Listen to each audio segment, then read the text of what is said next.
بسم اللہ الرحمن الرحیم۔ السلام علیکم۔ میں اپنے شوہر کو ایئرپورٹ پر چھوڑ کر واپس لوٹی تھی اور تھک کر بستر پر لیٹ گئی تھی، کیونکہ پچھلے کچھ دنوں سے کافی بھاگ دوڑ چل رہی تھی۔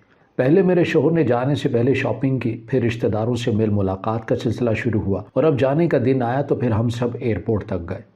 اسی لیے بہت زیادہ میں تھک گئی اور بستر پر لیٹتے ہی مجھے نیند لگ گئی، لیکن کچھ ہی دیر بعد مجھے ایسا محسوس ہوا جیسے میرے بستر پر کوئی موجود ہو۔ میں نے گھبرا کر آنکھیں کھولی تو میرے ہوش اڑ گئے۔ میرا دیور بستر پر میرے پیروں کے پاس بیٹھا تھا اور آہستہ آہستہ میرے پاؤں دبا رہا تھا۔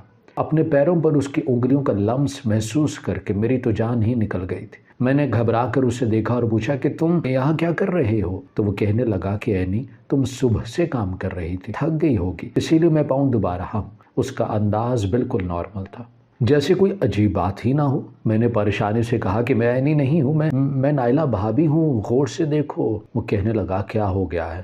کیا میں تمہیں پہچانتا نہیں ہوں؟ میں جلدی سے بستر سے اٹھی اور زور زور سے اینی کو آوازیں دینے لگی۔ شوہر کی غیر موجودگی میں میرے دیور کا اس طرح میرے کمرے میں آنا میری جان نکال دینے کے لیے کافی تھا۔ میرے شور مچانے پر تھوڑی ہی دیر بعد میری دیورانی اینی آنکھیں ملتی ہوئی میرے کمرے میں آئی، اپنے شوہر خالد کو میرے سامنے دیکھ کر اپنے سر پر ہاتھ مار کر کہنے لگی، آپ یہاں کیا کر رہے ہیں؟ کیا پھر آپ سب کچھ بھول گئے ہیں؟ اینی کی بات سن کر میں حیران ہوئی اور خالد کی طرف دیکھا۔ وہ کبھی مجھے دیکھ رہا تھا تو کبھی اینی کو، اور پھر اینی نے بہت شرمندگی کے ساتھ مجھے بڑی عجیب سی بات بتائی۔ کہنے لگیں کہ بھابی، خالد کو بھولنے کی بیماری ہے، یہ بات تو سارا خاندان ہی جانتا ہے، شاید آپ کو پتہ نہیں ہے۔ اینی کی بات نے مجھے حیران کر دیا تھا، کیونکہ واقعی ہی بات مجھے تو معلوم نہیں تھی کہ میرے دیور کو بھولنے کی بیماری ہے، اور نہ ہی کبھی میرے شوہر شاہد نے ایسی کوئی بات مجھے بتائی تھی۔ یہ بات سن کر مجھے کچھ تسلی ہوئی۔ میرا دیور غلطی سے میرے کمرے میں آیا تھا، لیکن وہیں شرم بھی محسوس ہوئی تھی۔ میرے شوہر کی غیر موجودگی میں اس طرح میرے دیور کا میرے کمرے میں آنا یقیناً ایک غلط بات تھی، لیکن غلطی شاید میری ہی تھی کہ میں نے کمرہ لاک نہیں کیا تھا۔ اینی ہاتھ پکڑ کر خالد کو اپنے ساتھ لے گئی تھی۔ میں نے جلدی سے کمرہ لاک کیا اور سونے کے لیے لیٹ گئی، لیکن اب نیند میری آنکھوں سے دور ہو چکی تھی، اور میں سوچ رہی تھی کہ جاتے جاتے اس دفعہ میرے شوہر نے یہ کیا مصیبت میرے گلے میں ڈالتی ہے۔ میری شادی کو تقریباً 4 سال ہو گئے تھے، اور میرا شوہر سال میں ایک دفعہ دبئی سے 10 دن کی چھٹیوں پر آیا کرتے تھے۔ میں اپنے شوہر کے بغیر اکیلی ہی رہا کرتی تھی، کیونکہ میرے ساس سسر نہیں تھے۔ دیور اور دیورانی دونوں دوسرے شہر میں رہا کرتے تھے، لیکن اس دفعہ جب میرا شوہر آیا اور میرے دیور دیورانی اس سے ملنے کے لیے آئے تو نہ جانے میرے شوہر کے ساتھ ان کی کیا بات ہوئی کہ میرے شوہر نے جاتے جاتے مجھے حکم سنا دیا کہ اب سے میرے دیور اور دیورانی ہمارے گھر میں ہمارے ساتھ رہیں گے۔ یہ گھر میرے سسر کا تھا، اسی لیے میرے پاس انکار کی کوئی گنجائش ہی نہیں تھی، اور پھر میں نے بھی سوچا کہ مجھے کسی کا سہارا مل جائے گا، اسی لیے میں نے دیور دیورانی کو اپنے ساتھ رکھ لیا۔ جب تک میرے شوہر یہاں تھے تب تک ایسا کچھ بھی نہیں ہوا تھا، اور نہ ہی میرے سامنے ایسی کوئی بات آئی تھی کہ میرے دیور کو بھولنے کی عادت ہے۔ لیکن میرے شوہر کے جاتے ہی پہلی رات مجھ پر یہ انکشاف ہوا تھا، اور اب میں پریشان ہو رہی تھی۔ ایک ایسے شخص کے ساتھ ایک گھر میں گزارا کرنا بڑا ہی مشکل تھا، جسے دورہ پڑنے پر اپنی بیوی ہی یاد نہیں رہتی۔ ساری رات یوں ہی سوچوں میں گزر گئی تھی، اور صبح کے وقت جب میں اپنے کمرے سے نکلی اور ناشتے کی ٹیبل پر ناشتہ سجا کر بیٹھی تو میرا دیور اپنے کمرے سے نکل کر آیا اور ہاتھ جوڑ کر میرے قدموں میں بیٹھنے لگا۔ میں نے بڑی پریشانی سے اسے روکا اور کہا کہ کیا بات ہے خالد، ایسے کیوں کر رہی ہو؟ تو وہ نم لہجے میں کہنے لگا، مجھے معاف کر دے بھابی، رات کو میں بھول گیا تھا کہ میرا کمرہ کون سا ہے، میری بیوی کون سی ہے۔ جب مجھے ہوش آیا تو میرا دورہ ختم ہوا، تب اینی نے مجھے اپنی حرکت کے بارے میں مجھے بتایا۔ میں آپ سے بڑا شرمندہ ہوں اور معافی چاہتا ہوں۔ خالد کے چہرے پر واقعی نہیں شرمندگی کے تاثرات تھے۔ میں نے اس سے کہا کہ کوئی بات نہیں، اگر مجھے یہ بات پہلے پتہ ہوتی کہ تمہیں ایسی کوئی بیماری ہے تو بات یہاں تک نہ پہنچتی۔ خالد ہاتھ جوڑے کہنے لگا کہ بھابی، اگر آئندہ بھی مجھ سے کوئی غلطی ہو جائے تو آپ مجھے معاف کر دیجئے گا، میں واقعی نہیں بہت شرمندہ ہوں۔ میں نے خالد سے کہا کہ رات گئی بات گئی، اب جو ہوا سو ہوا، چلو آؤ میرے ساتھ ناشتہ کرنے بیٹھ جاؤ۔ برا تو مجھے بھی بہت لگا تھا، لیکن اس کی شرمندگی دیکھ کر مجھے احساس ہو گیا تھا کہ وہ بیچارہ اپنی بیماری سے مجبور ہے، میں کیوں اس کے بارے میں غلط سوچوں۔ میرے دیور دیورانی دونوں ہی میرے ساتھ ناشتہ کرنے کے لیے بیٹھ گئے، اور دن میرا بہت ہی اچھا گزرا۔ شوہر کے جانے کے بعد پہلی دفعہ گھر میں میرا دل لگا تھا، کیونکہ اتنے سالوں سے میں تنہائی کی زندگی گزار رہی تھی، اور شوہر کے جاتے ہی بچے کی کمی کا احساس مجھے ستانے لگتا تھا۔ ان 4 سالوں میں بھی میں اولاد کی خوشی حاصل نہیں کر پائی تھی، پتہ نہیں اس کے پیچھے کیا وجہ تھی۔ میرے شوہر نے کبھی مجھے ڈاکٹر کے پاس جانے کی اجازت بھی نہیں دی، اسی لیے میں اور بھی پریشان رہا کرتی۔ مگر اینی کے ساتھ میرا دن بہت ہی اچھا گزرا۔ میرے شوہر کا فون آیا تو میں نے انہیں بتایا بھی کہ میں اینی اور خالد کے ساتھ بہت خوش ہوں اور مجھے کوئی پریشانی بھی نہیں ہے۔ وہ بھی مطمئن ہو گئے اور کہنے لگے اسی لیے میں نے ان دونوں کو تمہارے پاس چھوڑا تھا تاکہ تم اکیلے پن کا شکار نہ ہو۔ سارا دن میرا مصروف گزرا۔ رات کے کھانے کے بعد میں تھوڑی دیر کے لیے لان میں جا کر بیٹھ گئی۔ مجھے تازہ ہوا بہت پسند تھی اور رات کے اس پہر لان میں چنبیلی کی خوشبو مہکا کرتی تھی۔ مجھے لان میں جھولے پر بیٹھے تھوڑی ہی دیر گزری تھی کہ خالد چلا آیا اور آ کر میرے برابر میں جھولے پر بیٹھ گیا۔ میں نے پریشانی سے اسے دیکھا تو وہ مسکرا کر میرے ہی طرف دیکھ رہا تھا اور پھر ایک دم ہی کہنے لگا کہ تمہارے بڑے بڑے بال بہت ہی خوبصورت ہیں، تم اب بھی شادی کی پہلی رات کی طرح چمکتی ہو۔ دیور کے منہ سے ایسی بات سن کر میں شرم سے زمین میں گڑ گئی اور اس کے برابر سے اٹھنے لگی تو اس نے میرا ہاتھ پکڑ لیا اور پھر مجھے زبردستی کھینچ کر جھولے پر بٹھا دیا۔ میں نے غصے سے کہا کہ خالد یہ کیا بدتمیزی ہے؟ تو وہ مسکرا کر کہنے لگا کیا ہو گیا ہے عینی، تم میری بیوی ہو، تمہارے ساتھ رومانس نہیں کروں گا تو کس کے ساتھ کروں گا؟ اس کی بات سن کر میں نے اپنے ماتھا پیٹا۔ مجھے اب سمجھ آیا کہ وہ ایک دفعہ پھر سب کچھ بھول چکا ہے۔ اسے پھر یاد نہیں کہ میں اس کی بیوی نہیں بلکہ بھابھی ہوں۔ میں نے جلدی سے اسے کہا کہ خالد ہوش میں آؤ، میں عینی نہیں ہوں بلکہ وہ تو اپنی ہی دھن میں مگن تھا، میری تعریفوں میں زمین آسمان کے قلابے مار رہا تھا۔ مجھے سمجھ نہیں آ رہا تھا کہ میں کیا کروں۔ وہ تو خدا کا شکر ہوا کہ عینی وہاں چلی آئی۔ ہم دونوں کو ساتھ دیکھ کر وہ پوچھنے لگی کیا بات ہے بھابھی، کوئی پریشانی ہے کیا؟ اور پھر میں نے اسے بتایا کہ خالد پھر سے دورے کا شکار ہو گیا ہے۔ یہ سن کر وہ پریشانی سے خالد کا ہاتھ پکڑ کر اسے اپنے ساتھ کمرے میں لے گئی۔ مجھے سمجھ نہیں آ رہا تھا کہ یہ کیا معاملہ ہے اور کیسے حل ہوگا۔ خالد کو تو دن میں 2 دفعہ ایسے دورے پڑتے تھے، آخر میں کہاں تک خود کو اس سے بچاتی؟ وہ تو عینی سمجھ کر میرے قریب آ جایا کرتا تھا۔ میں نے سوچا کہ شاید سے اس بارے میں بات کروں گی اور ان سے کہوں گی کہ اپنے بھائی اور بھابھی کو الگ گھر میں رہنے کا کہتے، کیونکہ اس طرح تو میں بہت ہی زیادہ پریشان ہو رہی تھی۔ اور پھر اگلے روز جب شاہد کا فون آیا تو میں نے ان سے اس بارے میں بات کرنا چاہی، لیکن اس سے پہلے ہی خالد میرے پاس آ گیا اور کہنے لگا کہ بھابھی مجھے بھی بھائی سے بات کرنی ہے۔ مجبوراً میں نے فون اسے دے دیا اور وہ فون پر بات کرتے ہوئے باہر نکل گیا اور جب کافی دیر بعد واپس لوٹا تو فون بند ہو چکا تھا۔ مجھے شاہد سے بات کرنے کا موقع ہی نہیں ملا تھا۔ میں نے خالد سے کہا کہ ابھی تو میں نے بات بھی نہیں کی تھی، تم نے فون کیوں کاٹا؟ تو وہ کہنے لگا کہ شاہد کو کسی کام سے جانا تھا اسی لیے اس نے فون رکھ دیا ہے، وہ خود ہی تھوڑی دیر بعد فون کرے گا۔ میں نے سوچا کہ جب دوبارہ فون آئے گا تو میں خالد کے بارے میں بات کروں گی، لیکن پھر سارا دن انتظار کے بعد بھی شاہد کا فون نہیں آیا۔ میں رات میں باورچی خانے میں کھانا بنا رہی تھی، عینی بھی میرے ساتھ کھڑی تھی۔ وہ باتیں کرتے ہوئے کہنے لگیں کہ بھابھی آپ بھائی کو خالد کے بارے میں کچھ نہ کہیے گا، خالد کا علاج چل رہا ہے، وہ پابندی سے دوائیں جلدی وہ ٹھیک ہو جائیں گے، لیکن اگر شاہد بھائی کو پتہ چلا کہ خالد کو دوبارہ سے اس قدر دورے پڑنے لگ گئے ہیں تو وہ بہت پریشان ہو جائیں گے۔ میں نے ناسمجھی سے عینی کی طرف دیکھا تو وہ کہنے لگیں کہ بھابھی آپ کو تو پتہ ہے کہ میری اور خالد کی شادی آپ سے بہت پہلے ہی ہو گئی تھی، دراصل ہم دونوں نے پسند کی شادی کی تھی، اسی لیے ساس سسر نے ہمیں گھر سے نکال دیا اور مجبوراً ہم دوسرے شہر چلے گئے۔ اسی بات نے خالد کو توڑ کر رکھ دیا تھا کہ ان کے والدین نے انہیں گھر سے نکال دیا ہے۔ اور پھر ایک دن خالد کا ایکسیڈنٹ ہو گیا، ان کے سر پر شدید چوٹ آئی اور تب ہی انہیں بھولنے کی بیماری لگ گئی۔ اس بیماری کے بعد ہمارے ساس سسر نے خالد کو اپنا تو لیا تھا لیکن اس گھر میں واپس جگہ نہیں دی تھی۔ ایکسیڈنٹ کے بعد سے ہمارا خرچہ شاہد بھائی ہی اٹھا رہے تھے، اور پھر جب آپ لوگوں کی شادی ہوئی تو اس کے بعد خالد نے خود کام کا شروع کر دیا۔ شاہد بھائی دبئی میں زیادہ پریشان نہ ہوں اس لیے ہم نے بھائی سے کہہ دیا کہ اب خالد کی ذہنی حالت پہلے سے بہتر ہے، لیکن شاہد بھائی پھر بھی ہمارے لیے پریشان ہوا کرتے تھے۔ اب کی بار یہاں آئے تو خالد نے بھائی کو بتایا کہ ہمیں کرایہ ادا کرنے میں پریشانی ہو رہی ہے اور اسی وجہ سے انہوں نے دوبارہ ہمیں یہاں رکھ لیا ہے۔ اب اگر آپ بھائی کو بتائیں گی کہ خالد کو اس قدر دورے پڑتے ہیں تو وہ بہت پریشان ہو جائیں گے اور شاید ہمیں بھی یہ گھر چھوڑنا پڑ جائے۔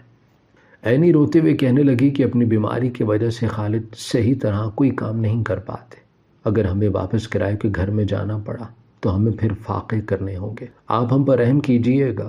عینی کی بات سن کر میرا دل پسیج گیا۔ پسند کی شادی کی، اسے اتنی بڑی سزا ملی تھی۔ مجھے خالد سے بھی ہمدردی محسوس ہوئی جو اپنے ماں باپ کے منہ موڑنے کی وجہ سے اس قدر مشکل میں آ گیا تھا۔ اگر اس کے ماں باپ کھلے دل سے اس کی شادی قبول کر لیتے تو شاید یہ سب نہ ہوتا۔ ساتھ ہی مجھے اپنے شوہر پر فخر بھی محسوس ہوا کہ مشکل وقت میں بھی انہوں نے اپنے بھائی کا ساتھ نہیں چھوڑا تھا۔ میں بہن بھائیوں کے رشتوں کو ترسی ہوئی تھی، اسی لیے شاہد کا اپنے بھائی کے لیے پیار دیکھ کر مجھے خوشی ہوئی تھی۔ دن بہت تیزی سے گزر رہے تھے اور ہر دن ہی کچھ ایسا ہوتا جو مجھے پریشان کر دیتا۔ کبھی میرا دیور میرا ہاتھ پکڑ لیتا تو کبھی عجیب طرح سے میری تعریف کرتا، کبھی مجھے اس کی نظریں بری لگتی تو کبھی بلا جھجک میرے کمرے میں آ کر وہ مجھے اپنی بیوی سمجھ کر بے تکلف ہونے کی کوشش کرتا اور میں شرمندہ ہو کر جاتی۔ ایک دو دفعہ میں نے اپنی دیورانی سے کہا آخر کون سی دوائیں دے رہی ہو جن کا اثر نظر ہی نہیں آ رہا ہے، بلکہ ہر گزرتے دن کے ساتھ دیور کی بھولنے کی بیماری بڑھتی ہی چلی جا رہی ہے۔ اور جو بات مجھے پریشان کر رہی تھی وہ یہ تھی کہ دیور سے بیوی کے معاملے میں ہی بھلکڑ تھا، باقی کوئی اور بات وہ بالکل بھی نہیں بھولتا تھا۔ کئی دفعہ میں نے اسے آزما کر دیکھ لیا تھا، ایک دو دفعہ جان بوجھ کر میں نے اس کی چیزیں چھپائی تھیں اور مجھے لگا تھا کہ اسے وہ بالکل بھی یاد نہیں ہوگی کیونکہ وہ بالکل معمولی سی چیزیں تھیں، لیکن اس کے باوجود بھی اسے تنکا چیز اور چھوٹی سے چھوٹی بات بھی یاد رہا کرتی۔ اگر وہ اسے بھولتا تھا تو وہ عینی کا وجود تھا، پتہ نہیں کیوں وہ مجھے عینی سمجھنے کی غلطی کرتا تھا۔ کبھی کبھی تو مجھے لگتا کہ جیسے وہ بھلکڑ نہ ہو بلکہ جان بوجھ کر بھولنے کی کوشش کر رہا، لیکن اگر ایسا تھا تو ایک بیوی ہرگز بھی یہ بات برداشت نہیں کر سکتی تھی۔ اگر میرا دیور یہ حرکت جان بوجھ کر رہا تھا تو یقیناً عینی کبھی اس کی حمایت نہ کرتی۔ یہی سوچ کر میں اپنے دل کو سمجھا لیتی۔ میرے شوہر کو گئے 3 مہینے ہونے والے تھے اور ان 3 مہینوں میں میں نے بڑی مشکل سے ہر رات گزاری تھی۔ کمرے کا دروازہ بھی میں یاد سے لاک کرتی تھی اور دن بھر بھی میری یہی کوشش ہوتی کہ میں اپنے دیور کے سامنے بھی نہ جاؤں۔ ایک رات میں اپنے کمرے میں گئی اور کنڈی لگانے لگی تو میں نے دیکھا کہ کنڈی ٹوٹی ہوئی ہے۔ میں پریشان ہو گئی کیونکہ صبح تک تو یہ بالکل ٹھیک تھی۔ کمرے کا لاک 2 دن پہلے ہی خراب ہوا تھا، لیکن کنڈی کی وجہ سے پریشانی نہیں ہوئی تھی اور میں نے گزارا کر ہی لیا تھا، مگر اب نہ جانے یہ کنڈی بھی کیسے خراب ہو گئی تھی۔ میں نے ایسے ہی کمرے میں بستر پر لیٹ گئی اور تھوڑی ہی دیر بعد مجھے نیند لگ گئی، لیکن جب میری آنکھ کھلی تو میرے ہوش ٹھکانے آ گئے کیونکہ میرے شوہر کی جگہ بستر پر خالد موجود تھا۔ یہ بات میری برداشت سے باہر تھی۔ میں اٹھ کر کھڑی ہوئی اور میں نے خالد کو جگایا تو وہ نیند میں سے اٹھا اور عینی کہتے ہوئے مجھے اپنے قریب کھینچ لیا۔ میں نے خود کو اس سے چھڑانا چاہا لیکن اسی لمحے کمرے کا دروازہ کھلا اور میرا شوہر اندر داخل ہو گیا۔ 3 مہینے بعد اپنے شوہر کو رات کے اس پہر اچانک دیکھ کر میرے حواس باختہ ہو گئے تھے، اور وہ بھی اس حالت میں کہ میں نائٹ ڈریس میں تھی اور میرا دیور میرے ساتھ کمرے میں موجود تھا۔ ہم دونوں ایک دوسرے کے بہت زیادہ قریب تھے اور میرے دیور کی حالت بالکل نشے میں تھی، جیسے وہ گہری نیند سے اٹھا۔ میرے شوہر کمرے میں داخل ہوئے اور ایک زوردار تماچا میرے منہ پر لگا دیا اور کہنے لگے مجھے یقین نہیں آ رہا کہ میری بیوی اتنی بد کردار ہے کہ میری غیر موجودگی میں میرے چھوٹے بھائی کے ساتھ کمرے میں موجود ہے۔ شاہد کے لفظوں نے میری جان نکال دی تھی، میری آنکھوں سے آنسو گرنے لگ گئے تھے۔ میں نے انہیں سمجھانا چاہا کہ میری کوئی غلطی نہیں ہے، میں تو اکیلے ہی سوئی تھی، خالد کو بھولنے کی بیماری ہے، وہی کمرے میں نیند میں چلا آیا۔ میں نے پلٹ کر خالد کی طرف دیکھا، وہ میرے حق میں گواہی دے گا۔ مجھے یقین تھا کہ میرے دیور اور دیورانی میرا ساتھ دیں گے، لیکن قیامت تو مجھ پر اس وقت ٹوٹی جب میری دیورانی روتے ہوئے کمرے میں آئی اور میرے شوہر سے کہنے لگی شاہد بھائی، میں آپ کو کتنے عرصے سے یہی بات تو سمجھا رہی تھی کہ آپ کے پیٹھ پیچھے یہ میرے شوہر کو ورغلا رہی ہے، آپ کے بغیر ان کا گزارا نہیں ہوتا، اسی لیے جان بوجھ کر یہ ایسی حرکتیں کرتی تھی کہ میرا شوہر خود بخود ان کی طرف مائل ہو جائے۔ غلطی خالد کی نہیں بلکہ نائلہ بھابھی کی ہے، یہ کہہ کر عینی زور زور سے رونے لگی اور میں ہکا بکا سے اسے دیکھنے لگی۔ میرے منہ سے ایک لفظ بھی نہ نکل سکا تھا، بلکہ میری تو سانس بھی رک گئی۔ خالد اپنے بھائی کے پیروں میں گر گیا اور کہنے لگا مجھے معاف کر دے، بھابھی نے مجھے برغلا دیا تھا۔ ان کا کہنا تھا اگر میں نے ان کے ساتھ رات نہ گزاری تو وہ مجھے گھر سے باہر نکال دیں گی۔ آپ تو جانتے ہیں کہ میں کس قدر پریشان ہوں، حالات نے مجھے کہیں کا نہیں چھوڑا ہے، اسی لیے میں بھابھی کی بات ماننے پر مجبور ہو گیا۔ شاہد نے اپنے بھائی بھابھی کو تو کچھ نہ کہا، البتہ وہ میرے قریب آئے اور مجھے بالوں سے پکڑ کر کہنے لگے یہ بتاؤ اتنے سالوں میں میری پیٹھ پیچھے تم نے اور کس کس کے ساتھ تعلق بنائے ہیں؟ اس دفعہ تمہیں میرا بھائی ملا تو تم نے اسے ہی اپنا نشانہ بنا لیا۔ میرا شوہر کہنے لگا کہ پچھلے اتنے مہینے سے عینی مجھے روز فون پر تمہاری حرکتوں کے بارے میں بتاتی تھی، کئی دفعہ اس نے تمہاری اور خالد کی تصاویر بھی مجھے بھیجی، لیکن پھر بھی میں نے یقین نہ کیا، مجھے تم پر بھروسہ تھا، مگر آج رات میری آنکھیں کھل گئی۔ عینی کے بار بار کہنے پر میں یہاں آیا ہوں اور میں نے اپنی آنکھوں سے سب کچھ دیکھ لیا ہے، اب میرا تم سے کوئی واسطہ نہیں ہے۔ میں شاہد کے پیروں میں گر گئی اور ان سے کہا کہ میری بات تو سن لیں، آپ تو جانتے ہیں آپ کے بھائی کو بھولنے کی بیماری ہے اور وہ اسی بیماری کی وجہ سے میرے کمرے میں آ جاتا ہے، مجھے عینی سمجھتا ہے اور آج رات بھی ایسا ہی ہوا۔ میں نہیں جانتی عینی نے آپ سے کیا کچھ کہا ہے، لیکن میں بد کردار نہیں۔ میں نے عینی کی طرف دیکھا اور کہا کہ خدا کے واسطے سچ بولو، میرا گھر برباد ہو جائے گا، مگر عینی تو مگرمچھ کے آنسو بہانے میں مصروف تھی۔ اس کا کہنا تھا کہ میں نے اس کے شوہر کو ورغلا کر اس سے دور کیا ہے اور میں ایک بد کردار عورت ہوں۔ میری بات سن کر میرے شوہر طنزیہ انداز میں ہنسے اور کہنے لگے بے وقوف کس کو بنا رہی ہو، میرے بھائی کو کوئی بیماری نہیں ہے، تم جیسی عورت اپنا سچ چھپانے کے لیے کسی بھی حد تک جا سکتی ہو، میرا بھائی برا نہیں ہے، بری تم ہو۔ میرے شوہر نے یہ کہہ کر کھڑے کھڑے مجھے 3 لفظ طلاق کے سنا دیے اور میں وہیں چکرا کر بے ہوش ہو گئی۔ جب مجھے ہوش آیا تو میں اسپتال کے بستر پر تھی اور میری ماں میرے سرہانے کھڑی رو رہی تھی۔ میری بیوہ ماں کو زندگی کے اس حصے میں آ کر طلاق کا دکھ اٹھانا پڑا تھا۔ میں نے روتے ہوئے اماں سے کہا کہ اماں میں بری نہیں ہوں، میں نہیں جانتی کہ یہ سب کچھ کیسے ہوا ہے۔ عینی اور میرے دیور نے مل کر یہ سارا کھیل کھیلا ہے۔ اماں کہنے لگیں کہ مجھے شروع سے بتاؤ کہ کیا ہوا ہے۔ پھر میں نے شروع سے آخر تک اماں کو سب کچھ بتا دیا۔ یہ سن کر اماں نے اپنا سر پکڑ لیا اور کہنے لگی، نائلہ میں تمہیں اتنی بے وقوف نہیں سمجھا کرتی تھی، کم سے کم تمہیں اپنے شوہر کو اپنے دیور سے متعلق ہر بات بتا دینی چاہیے تھی۔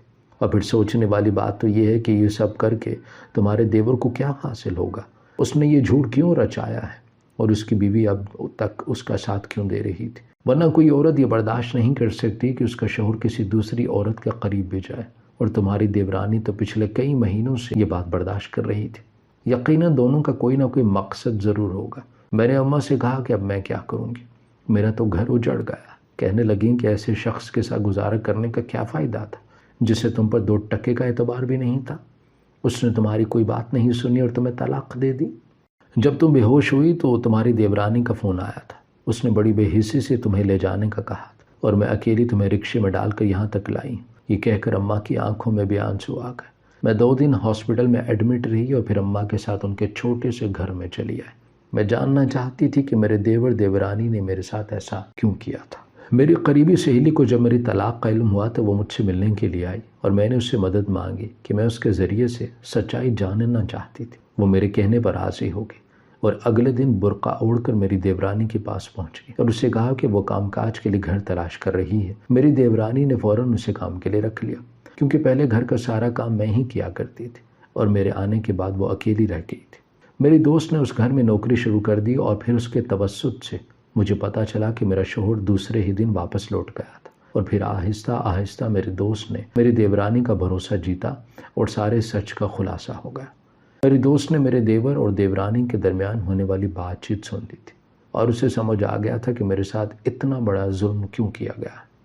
میرے دیور نے دیورانی سے پسند کی شادی کی تھی، اسی لیے میرے ساس سسر نے انہیں گھر سے نکال دیا تھا، کیونکہ میری دیورانی اچھی عورت نہیں تھی، اس کا تعلق ایک خراب خاندان سے تھا اور وہ خود بھی پیشہ ور طوائف ہی تھی۔